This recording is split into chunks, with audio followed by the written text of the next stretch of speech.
Okay, magandang araw sa atin lahat mga kababayan, saan man panig kayo ng daigdig naron. Dito na naman tayo sa another episode ng ating vlogs, Badong Ratelis po. Pag-uusapan natin ngayon, ito po, no? Kaugnay pa rin ito, no? Kanina, nakita po natin na nagsampa po itong mga civil society group, pang nangunguna ng mga kaparian. Ang isa sa sikat na personalidad dito si Cielo Magno ng plunder against BP Sara. So sa interview po nila, napansin po natin na wala naman po talagang batayan, no? In fact, nabulol-bulol pa nga itong dating addict na pari.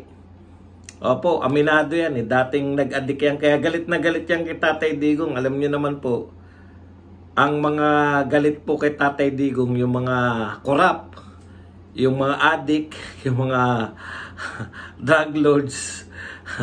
Kaya kasama po si Father. Yung pare po na dating addict.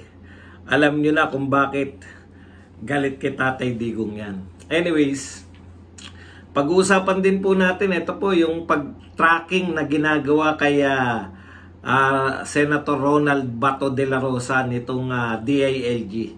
At gumanti po, sumagot po si Montulfo. Kasi kamakailan binanatan po siya nito ni Ben Bitag Tulfo. Sumagot po si Montulfo sa mga at nagparinig, no? Sinagot niya po yung kanyang mas nakakabatang kapatid na si Ben Tulfo. Hinggil po dito sa banat sa kanya. At syempre po nagpaliwanag po. At supalpal na naman sa paliwanag po ni Senator Pulong Duterte. Lubusin nyo na, mag-senador ka na, Senator Pulong. Sa 2020, para marindi na talaga yung mga yan.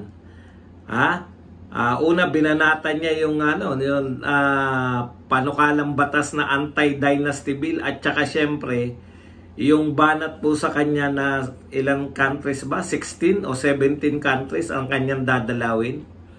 Yan po mga pag-uusapan natin. Pero bago yan, kung bago ka pa lang dito sa ating channel, paimbestigahan na rin pala sa Kongreso.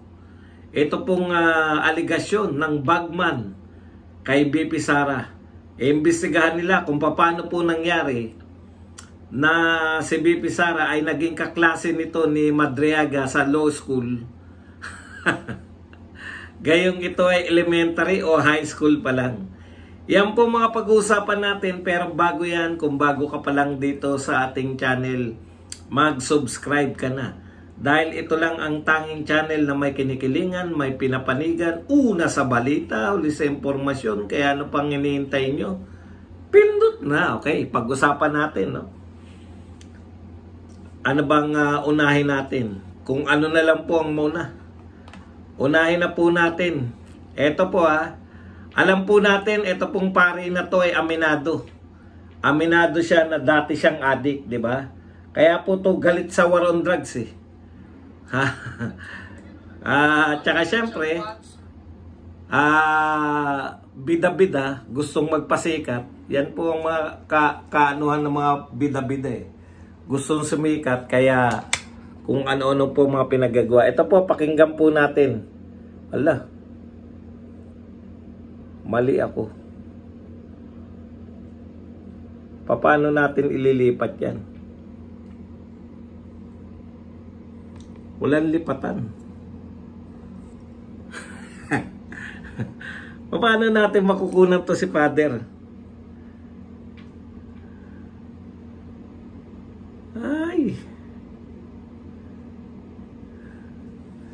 So, igaganon na lang natin. Is also public funds. When there is when there is the slightest feeling and sabihin nating pagdududa na ito ay ginamit sa maling pamamaraan, then the confidence by nature is preceded by accountability. Hindi dapat magtago ang isang taong gumamit ng confidential funds sa confidential nature. Accountability takes precedence before the confidential fund. Pero confidential funds is also public funds. When there is when there is the slightest feeling and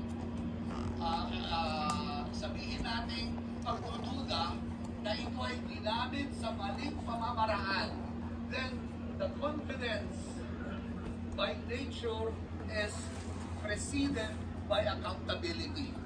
Hindi dapat magtago ang isang taong gumamit ng confidential funds sa confidential nature. Accountability takes precedence before the confidential fund. Okay, eto ang paliwanag na nabubulol-bulol pa si Father. Ang sinasabi niya, mayroong duda. Sinampahan na po nila ng plunder. Alam niyo po yung plunder, kaso po yan. Kaso po yung plunder na habang buhay po ang pagkakabilanggo. Sila po ay okay na yan kahit na mahina na. Kung hindi mo marinig, wala na tayong magagawa. kung mahina boses ko, wala na tayong magagawa dyan. At tignan nyo paliwanag, nagsampa sila ng plunder kasi hinala nila, kaduda-duda yung pinaggamitan. Nagdududa sila na baka itong confidential fund ay ginamit ng hindi maganda, no? Hindi daw dapat nagtatago si BP Sara sa confidentiality. Ngayon ang tanong ko sa iyo, Father, di ba matagal na nilang sinasabi yan dapat hindi ka nagtatago sa confidentiality. Dududa lang sila. Alam niyo po, ugali po talaga yan di ba? Meron po tayong kasabihan, yung mga adik po, tamang hinala. Duda lang kayo, tamang hinala lang kayo, nagsampa na kayo ng reklamo. Kahit wala silang ebidensya. Ano, papel na yan, pautot nyo lang yan, palusot nyo lang yan. Huwag daw magtago si BP Sara sa confidentiality ng confidential fund. Yun na nga yun, confidential nga, Father Alam nyo, Father, tamang-tama po yung pag-amin ninyo na dati kayong adik kasi hanggang ngayon, tamang hinala pa rin kayo. Yan po, hindi po normal na pag-iisip yan. Pinaghihinalaan ko tong tao na to. At dahil pinaghihinalaan ko siya, magsasampa ako ng plunder. Halimbawa, korap ang korte at nakasuhan mo dahil sa tamang hinala ka. Kawawa po yung tao. Hindi in general to Alam ko kaya ni BP Sara yan. Sabi mo nga, duda lang Kaya kayo nagkaso dahil may duda lang kayo. Ang tanong ko, Father, kung hindi ka nagsisinungaling, sinungaling ka kasi. Kung hindi ka nagsisinungaling, Father, at gusto mo talaga na tanggalin yung confidentiality ng mga confidential fund, bakit si BP Sara lang ang kinasuhan mo? Bakit hindi mo kinasuhan si President Marcos? Sa bagay, hindi pa pwedeng kasuhan. Yung mga pwedeng kasuhan, bakit hindi mo kinasuhan yung DND? Bakit hindi mo kinasuhan yung DILG? Bakit hindi mo kinasuhan yung AFP at PNP? Pare-pareho silang may confidential fund. Di yung premise mo na kaya ka nagsampa ng kaso dahil nagdududa ka kasi tinatago dahil confidential, burado na yan. Di ba? Mali na yung premise mo. Ikalawa, alam nyo po, konti lang po nakakaalam. Kaya po sila impeachable offense, kaya po sila impeachable officer. Hindi po sila pwedeng tanggalin kung ang sinasampa po sa kanila ay pwede silang matanggal sa pwesto. Hindi po pwedeng idaan po sa korte. Pwede bang sampahan ng kaso yung Vice President ng Pilipinas? Pwede po. Pero hindi pwede na isasampa mo sa pangkaraniwang korte lahat ng kaso. Pwede. Bakit? Kasi nakalagay po sa mga impeachable officials na tanging impeachment court lang ang makakapagtanggal sa kanila sa pwesto. O, tignan nyo po. Yung plunder po ba, pag ikaw ay nakasuhan ka ng plunder at ikaw ay public official, pag sinabing guilty ka sa plunder, matatanggal ka sa trabaho? Opo, matatanggal ka po sa trabaho. Matatanggal ka bilang public official. Graph nga lang, maliit eh. Pwede ka nang matanggal yung pang-plunder. So, ibig sabihin, hindi po pwedeng sampahan ng plunder. Ayan po ang nagpaliwanag po niyan, dating ombudsman. Tignan po natin kung etong ombudsman na to ay ganyan din yung paliwanag. Kasi kakaiba po itong ombudsman. Ang pwede mo lang isampa ng kaso kay BP Sara, yung magsusoli siya ng mga pondo. Halimbawa, mga civil case na kunwari, may ninakaw siya. Palagay na natin, halimbawa lang to, may ninakaw. Ipapasoli mo. Pero kung ipapatanggal mo, o kaya paparusahan mo, ay hindi po pwede. Kung ang ikakaso mo sa kanya ay kriminal at siya ay makukulong at matatanggal sa posisyon, hindi po pwede. Dapat idaan mo yan sa impeachment. Tignan niyo po, yan po yan. Kaya lahat po yan, palabas lang. Maliban na lang kung susundin ni Boying, bendalo na naman. Bakit pa mag-impeachment? Tignan niyo yung logic niya na. Bakit pa mag-i-impeach si BP Sara kung pwede naman direktang sampahan ng kaso?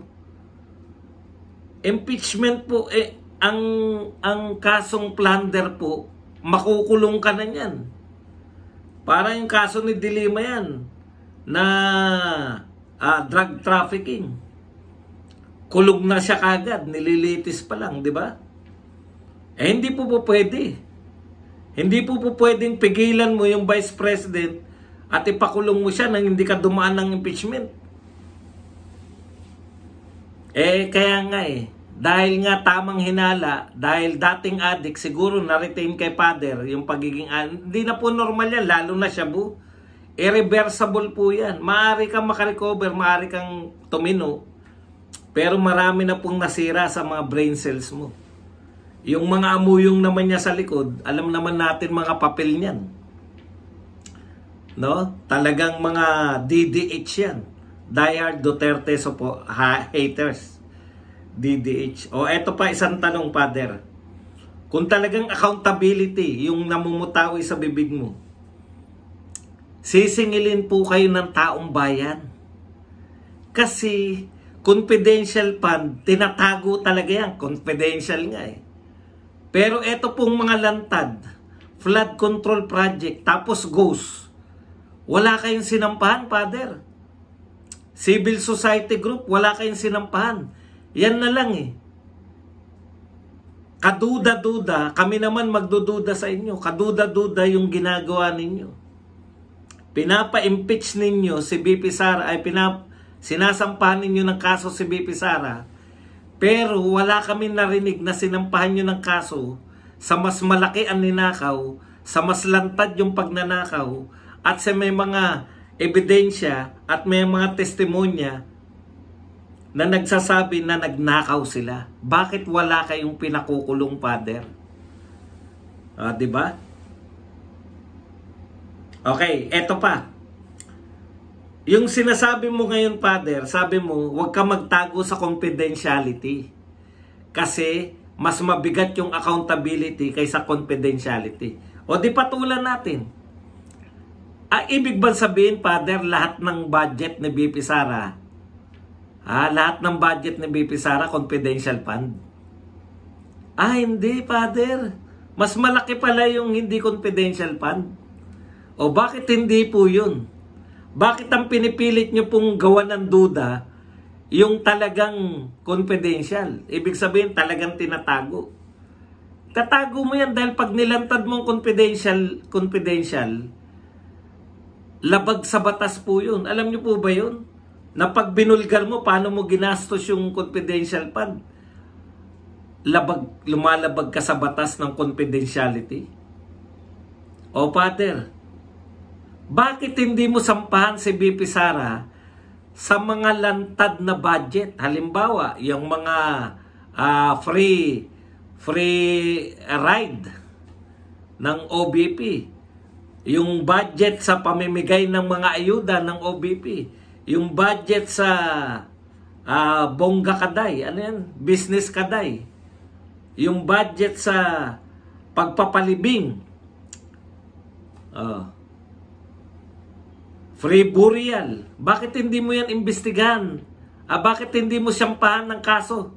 Father, lantad yan. Kasi walang anomalya. Wala kayong maisasampang kaso kasi walang anomalya. Ibig sabihin, Father, selective ang pagiging magnanakaw ni BP Sara. Ang ninanakaw niya lang yung confidential fund. Alam mo, Father, ang magnanakaw, kaya ang hirap niyong papaniwalaan kami. Ang magnanakaw, Father, hindi yan namimili ng ninanakaw. Kunwari, akyat bahay. Ako akyat bahay, magnanakaw lang ako sa kwarto. Bawal ka magnakaw sa sa sala. May nakita kang cellphone sa sala, bawal mo nakawin. Hindi, sa kwarto lang ako Ganun yung gusto mong sabihin sa amin, Father Magnanakaw si BP Sara, pero namimili lang siya na ninanakaw. Hindi po ganyan ang ugali ng mga magnanakaw, Father. Ang mga magnanakaw, lahat ng pwedeng nakawin, nanakawin. Kung pwedeng makapagnakaw, alimbawa, magnanakaw ka, leader ka na magnanakaw, nakakita ka ng pwedeng magnakaw dyan, pwede kang mamorsyento dyan sa flood control project, mamumorsyento ka dyan. Magnanakaw ka, leader ka, magnanakaw kang leader, mamumorsyento ka sa farm to market road. Magnanakaw ka, leader ka, magnanakaw kang leader, mamumorsyento ka sa lahat ng bagay. Magnanakaw ka Wag nyo kaming sabihan na si BP Sara magnanakaw lang, pero confidential lang ang ninanakaw niya. Yun lantad, hindi niya ninanakaw. Hindi magnanakaw yun. Pinagdududahan nyo lang kasi gusto nyong ipaliwanag niya kung ano yung nagaganap sa confidential fund. Ako naman, naniniwala naman ako kay Boying na ibabasura niya yan. Bakit? Kahit papano naman, matalino naman. At saka, Father, tingnan nyo, inaabala ninyo, ang dami pong tunay na kaso ng ombudsman. Ang dami po na iniimbestigahan ng ombudsman ng mga tunay na kaso, mga tunay na krimen. Bakit tunay na krimen, Father? Bumabaha, namamatay yung mga tao dahil sa baha. Father, makinig ka, Father. Namamatay yung mga tao dahil sa baha. Krimen po talaga yan. Dahil kaya patuloy yung pagbaha, yung pondo sa baha, ginagamit, ninanakaw, Father. Tanong, Father, accountability ang gusto mo? Ilan na namatay sa confidential fund ni BP Sara? Wala. Ilan na namatay sa baha, Father? Sangkatutak. So, inuna mo yung walang namatay, inuna mo yung walang direktang nagsasabi na nagnakaw, ninakaw, inuna mo yung duda mo, kaysa magsampa ka ng reklamo, kaysa magsampa ka ng demanda sa totoong mga magnanakaw. Kaya, Father, kayo ang sumisira sa ating simbahang Romana Katolika. Ang gaganda ng turo sa atin Di ba? Magdasal ka, Aba Ginoong Maria, Ama namin. Ang ganda nun, di ba? Magsisi ka ng mga kasalanan, huwag kang sumunod ka sa 10 utos, huwag kang mangangalunya, huwag mong pagnasahan ang hindi mo asawa. Di ba? Ontiveros. 10 utos yan. Father, tapos kayo, duda lang, dinimanda nyo na. Pero yung mga nagnakaw na naging dahilan, kaya bumabaha pa rin ngayon.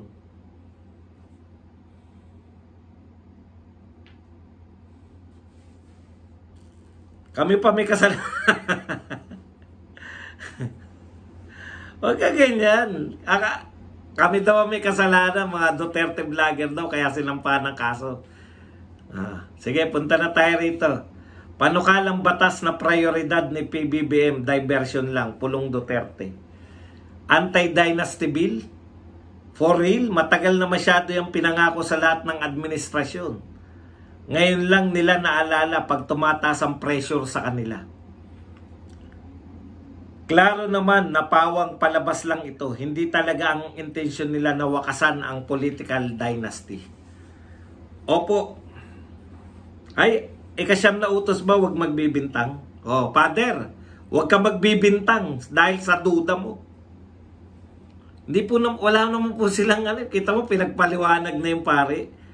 Pinagdududahan daw nila kasi bakit confidential yung confidential fund? Confidential nga. Puta, pwede ba naman baguhin mo yan? Confidential fund nga. Okay. Political dynasty, tama si Pulong. Diversion, palabas. No? Kasi, ang galing talaga ng mga dilawan, palibasa kakampi nila yung bayarang media. Pwera yung SMNI. Tsaka Net25. Palibasa kakampi nila yung bayarang media. Nagagawa nila na kwento no? Gusto tayong paniwalain itong mga dilawan kakamping Makabayan Black at kung sino-sino pang grupo na anti-Duterte. Gusto nila tayong paniwalain na ang sagot sa korupsyon ay anti-dynasty bill. Utot nyo. Alam nyo, simple lang po. Pag ganito po, kung titingin kayo na solusyon sa problema, pag pinatupad mo ba yung solusyon na yan, mawawala yung problema? Ibig sabihin na, ngayon, halimbawa, mag-resign yung lahat ng may kamag-anak. Halimbawa, Duterte. Mag-resign yung lahat ng Duterte, maliban kay BP Sara. Nawala ba yung korupsyon? Nariyan pa rin, di ba? So, hindi po siya solusyon. Ang solusyon po sa korupsyon, ipahuli nyo, kasuhan ninyo, ipakulong ninyo yung mga magnanakaw. Bakit ayaw nyong ipakulong? Bakit ayaw nyong imbestigahan? Kaysa nag-iisip kayo, mga senador at congressman, na mga palabas, pautot. Pautot lang at palabas yung anti-dynasty bill. Ano po ang po pwedeng nyong gawin bilang senador at congressman? Imbestigahan nyo yung mga magnanakaw. Through Blue Ribbon Committee. Tignan nyo ang ginawa nila sa Blue Ribbon. Pinagpilitang kunin ni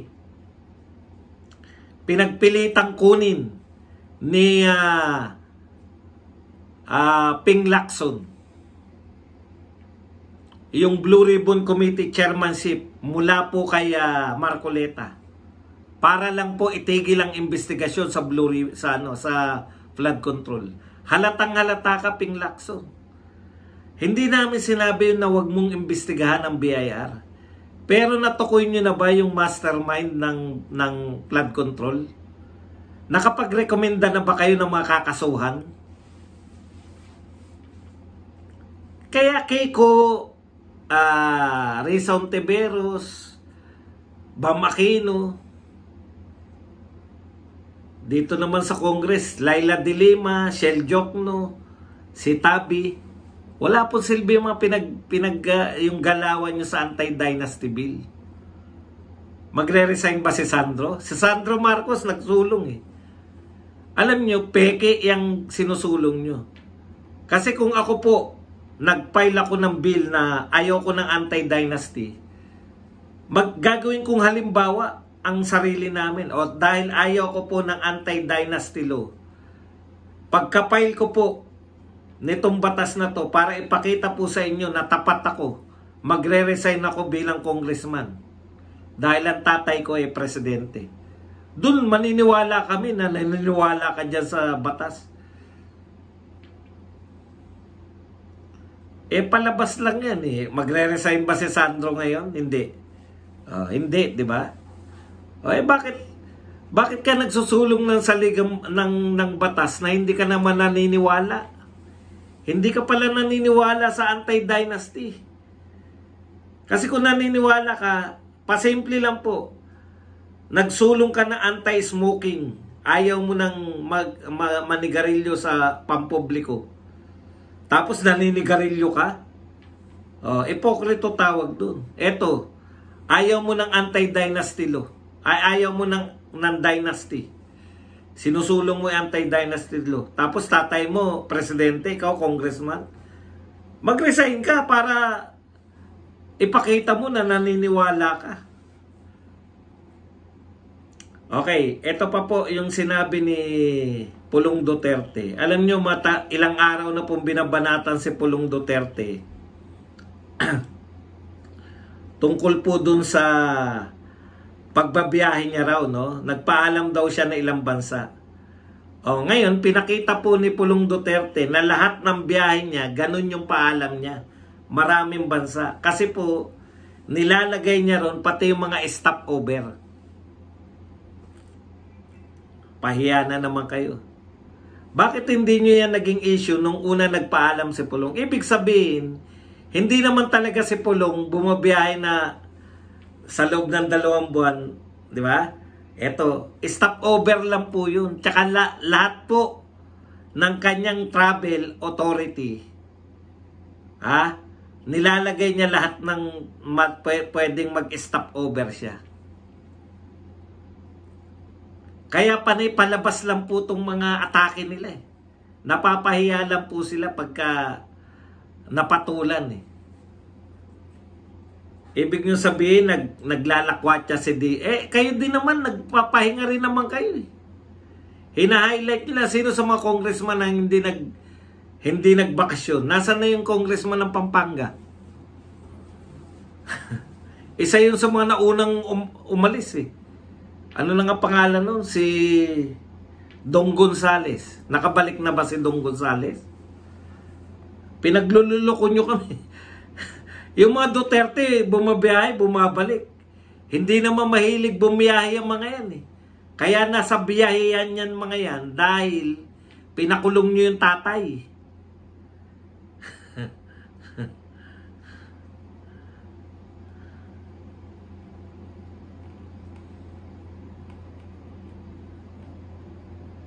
Okay, eto nakakatawa. Isusulong daw po. Eto muna. Sabi ni Jesus Palsis, sinungaling talaga tong attorney na to eh. Sara Duterte, campaign for Kong Abante to lose, but he is still won. Nangampanya raw po si Abante, si Sara Duterte laban kay Abante, pero nanalo pa rin. Alam mo, nuknukan ka ng kasinungalingan. Lahat ng tao sa Pilipinas alam na talo si Abante. Nanalo si Abante sa eleksyon. Pinadisqualify niya lang yung nanalo. Sinungaling ka, Jesus Palsis. Alam mo, sa kanila, no? Dahil, anong tawag doon mga kapatid, yung normal na sa'yo yung yung fake news. Akala nila totoo na yung mga sinasabi nila eh. Alam namin lahat na talo si Abante. Tineknikal nyo lang.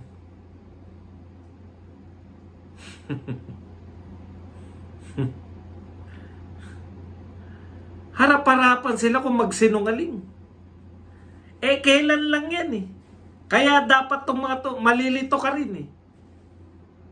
Eto, alam natin na dahil kailan lang to.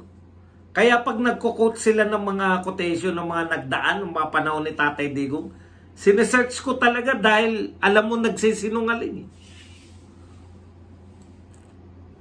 Dahil sikat na naman si Abante, dahil gustong pa-imbestigahan na naman ni Abante itong si Madriaga. Yung bagman di umano ni BP Sara, gustong pa-imbestigahan ni Abante diyan sa House of Representatives.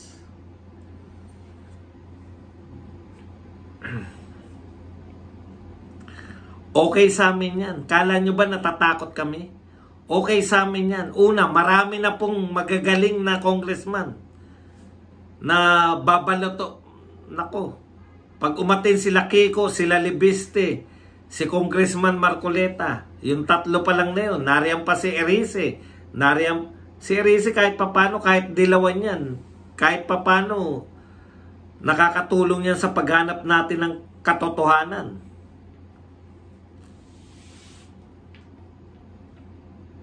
Yung mga taga-Maynila, kahit hindi ka taga-Maynila, alam natin na natalo si Abante. Mahirapan kayo ngayon, hindi nyo na magagawa yung ginawa ninyo nung nagdaang kongreso. Wala pa nun si Marcoleta. Wala pa si Marcoleta ang tatay Panaria. Wala pa tong batang Marcoleta. Wala pa si Libiste. Wala pa si Kiko Barsaga. Wala rin si Erice. Pahinga si Erice nun eh. Toby Chanko pa. Kahit pa paano, durug-durug kayo dyan. Pag yan, sinalang nyo yan si Madraga na yan. Kawawa lang kayo. Mapapahiya lang kayo. Kaya okay sa amin yan. Okay, punta na po tayo rito sa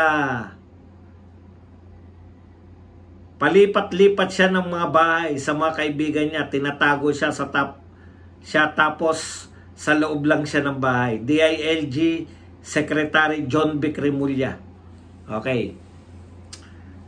Aminado po yung DILG na tinatrack nila si Senator Ronald Bato de la Rosa. The Department of Interior and Local Government, DILG, on Friday said it wanted to be steps ahead when it tapped local authorities to track down Senator Ronald Bato de la Rosa amid reports of an international criminal court warrant against him. Alam nyo, makinig po kayo, Supreme Court. Eto po, hindi nyo pa po na pagpapasyahan yung ginawa nilang pagkidnap kay Tatay Digong. Di umano. Ayon po sa mga abogado ng mga Duterte, nakidnap po si Tatay Digong. Ngayon, may balak na namang kidnapin. Ang paliwanag nila, tanong ko lang, bakit po nyo tinatracking si Senator Bato? Alam niyo po ba, senador ng Pilipinas yan? Binoto po yan ng milyon-milyong Pilipino para po i-tracking lang ninyo. Bakit po? Under ba tayo ng ICC? Yan yung gusto naming marinig sa'yo, Senator Tito Soto. Binababoy ng DILG yung tahanan mo. Ikaw ang pinuno ng tahanan mo. Binababoy, pinagmamalaki na tinatracking namin yung senador. Para kang tatay na pinamumukha na yung anak mo hinahunting. Bakit po DILG? Bakit pinagmamalaki nyo po na hinahunting nyo si Bato? May warrant of arrest na ba si Bato?